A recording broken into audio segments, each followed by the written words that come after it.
Hello everyone, তোমাদের সবাইকে আমার আরেকটা নতুন ভিডিওতে অনেক অনেক ওয়েলকাম। তো দেখো, এখানে আমি কাঁচা লঙ্কা নিয়ে নিয়েছি। তো এর মধ্যে আমি পরিমাণ মতো জিরে দিয়ে দেবো। তো এখন আমি মশলাটাকে করে নেব, চলো। তো এখানে দেখো চেউয়া মাছ, এগুলো লাল চেউয়া বলে, তোমাদের ওইখানে কী নাম আমাকে কিন্তু জানাতে ভুলো না। তো এখানে পটল, আমার মশলাটাও রেডি, তেলটাও আলাদা করে রেখেছি, আর আমি ধনে পাতাটাকেও বেটে নিয়েছি। তো এখানে দেখো তেলটা দিয়ে দিলাম, আর তেলটা গরম হয়ে যাওয়ার পরে আমি গোটা জিরে দিয়ে দিয়েছি।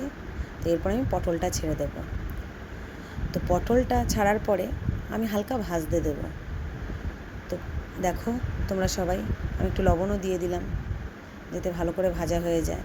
তো দেখো আমার পটলটা হালকা হালকা লালচে লালচে ভাজা হয়ে গেছে। তো এর মধ্যে আমি এখন মশলাটা দিয়ে দেব।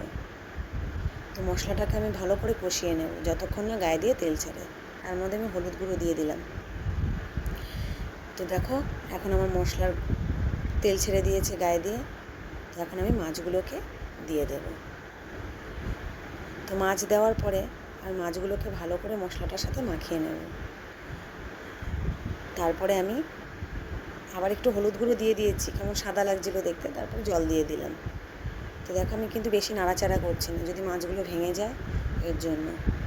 তো আমি হালকা হালকাভাবে নেড়ে যখন ঝোলটা ফুটে গেছে একটু, তখন আমি ওই তেলগুলো দিয়ে দিয়েছি। তো দেখো আমার মাছ রেডি। তারপর ধনে পাতাটাকে বাটাটাকে দিয়ে দিলাম। চলো রেডি। তোমরা জানিও, এটা আমি কাঁচা জিরে দিয়ে করেছি, ভাজা জিরে দিয়েও করি। তো তোমাদের কেমন লাগলো আমাকে কমেন্ট করে জানিও। চলো টাটা।